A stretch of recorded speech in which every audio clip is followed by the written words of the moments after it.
여러분, 오늘 우리 본문의 말씀 한번 묵상해 보시기 바랍니다. 여기서는 우리 요한복음에 보면 두 사람이 나타나면 두 사람의 행위가 나타납니다. 요한복음 12장 3절의 말씀에 보니까 마리아가 지극히 비싼 향료 곧 순전한 나드 한 근을 가져다가 예수의 발에 붓고 자기 머리털로 그 발을 닦으니 향료 냄새가 집에 가득하더라 라고 말씀합니다. 그렇다면 제자들의 행동을 보십시오. 이와 연관된 말씀 마태복음 26장 7절에서 8절에 있는 말씀에 보니까 한 여자가 매우 귀한 양료 옥합을 가져다가 나와서 식사하는 예수의 머리에 부으니 제자들이 보고 분개하여 이르되 무슨 의도로 이것을 허비하였느냐라고 하고 있습니다. 제자들의 반응을 보십시오. 한 여자가 귀한 향료를 예수의 발에 아니 머리에 붓고 그 행동을 보이고 있어요. 제자들은 그 여인의 행동을 제지하고 분개하고 있는 것입니다. 그들의 관심사를 보십시오. 제자들이 어떤 반응을 보입니까? 우리 여러분 교회의 사명이 무엇입니까?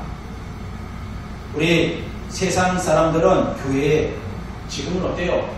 이 사명을 우리가 잊어버렸기 때문에 세상 사람들도 교회에 관심을 기울이지 않아요. 교회는 우리가 어때요? 마태복음에 나오는 것처럼 온 세상에 나가서 주님의 복음을 전하라. 가르치고 전하고 세례를 주라. 라고 말씀하고 있습니다. 그런데 이 말씀을 실천하지 않으니까 교회에 관심을 기울이지 않습니다. 교회와 그리스도인의 삶이 세상을 이끌고 있지 못합니다. 그 이유는 뭡니까? 선교하지 않아서 그렇다고 생각하십니까? 그런 면도 있어요. 그러나 그보다는 먼저 그리스도인다운 삶을 살지 못하기 때문에 소금을 맛을 잃어버리고 빛을 잃어버렸기 때문에 하나님의 말씀 안에 복음의 말씀이 선포되어야 하는데 그렇지 못합니다. 복음을 전파하고 한것 선교의 사명을 누려야 되는데 그렇지만 선교의 사명을 감당하지 못합니다. 예수님의 공생애를 살펴보면 소외된 자들이 와여서 사역을 감당하실 뿐만 아니라 병든 자, 아파하는 사람들이 찾아가시어 그들의 아픔을 유해해 줄 뿐만 아니라 질병을 자유롭게 치유하셨고 또한 사회적인 약자에게 새로운 길을 열어섰고 소망의 길을 보여주어서 그들에게 소망을 아니 저 천국을 바라보게 해주었어요.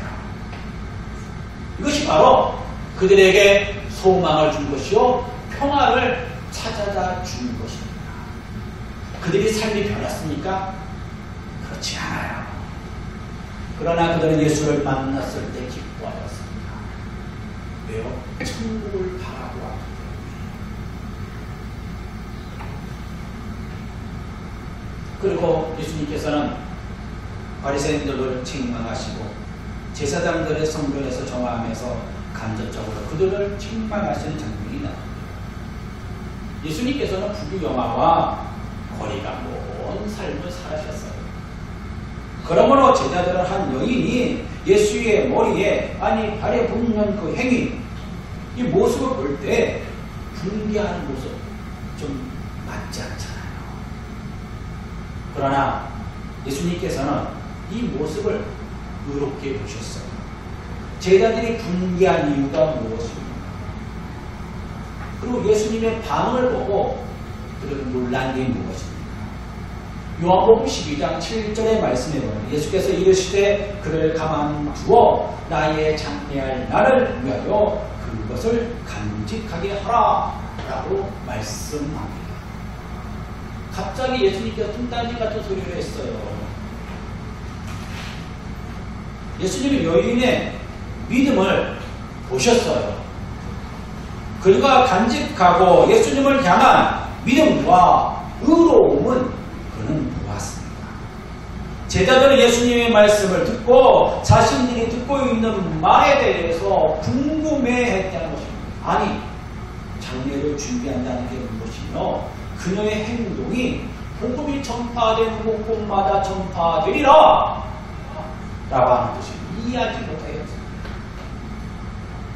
예수님께서는 제자들에게 반복적으로 죽음에 관한 말씀을 하셨어요. 마태복음 16장 21절의 말씀에 보니까 그때부터 예수께서 제자들에게 예루살렘에 올라가 장로들과 대제사장과 서기관들에게 많은 고난을 받고 죽임을 당하고 제3일 만에 살아나야 할 것을 제자들에게 비로소 나타내느니라 라고 합니다. 분명히 예수님께는 기회가 있을 때마다 예수님 그 자신이 고난받고 죽음에 대해서 또한 부활에 대해서 전했습니다. 그런데 제자들은 그 말씀을 그냥 말씀으로만 들었어요.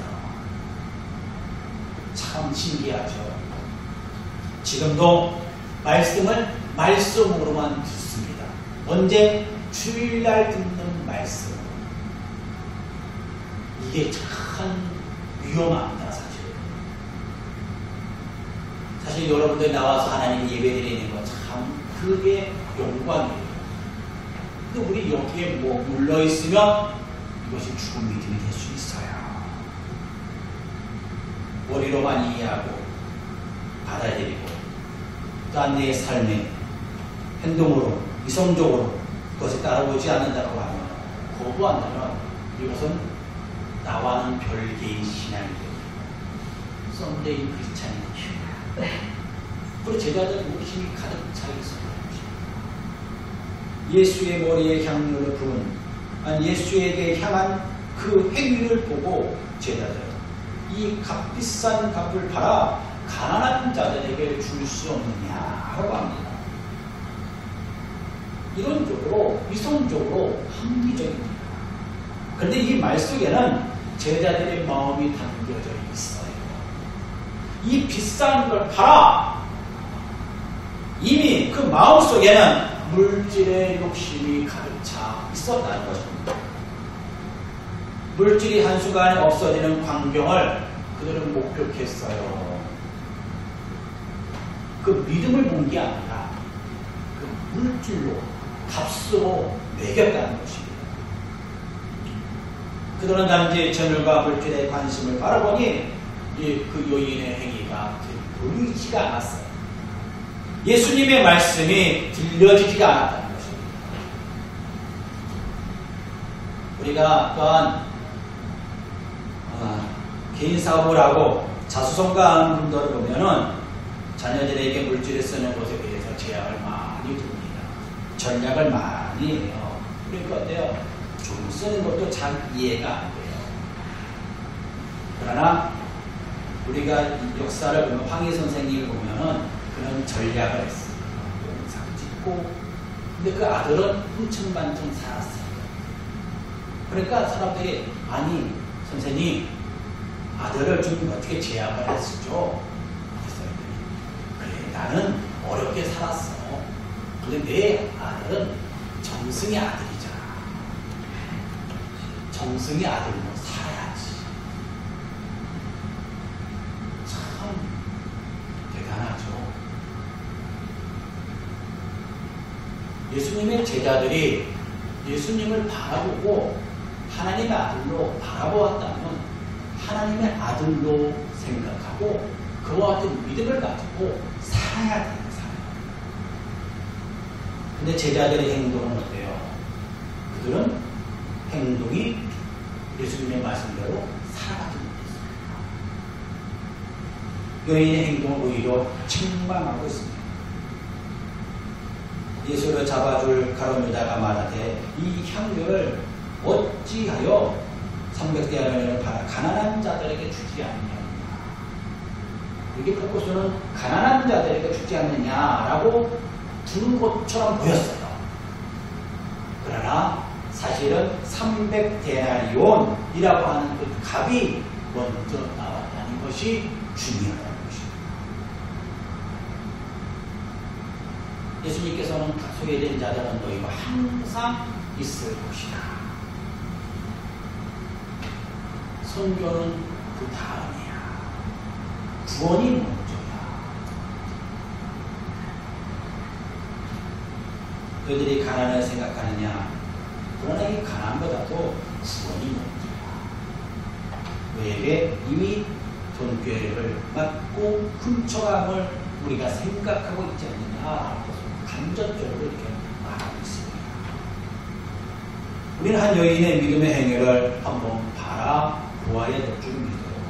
그는 단지 여인의 행위와 비교함으로 예수님을 비판하는 제자, 그는 되었다는 것입니다. 우리 여자의 믿음은 한 영혼을 자신의 모습을 예수님께 그대로 드렸어요. 가룟 유다가 말함으로 달라서 여인이 상처를 받는다는 것을 이해하지 못했습니다. 그리고 제사장들에게 자신의 행동을 떠난 부인은 촉발 원인이 되기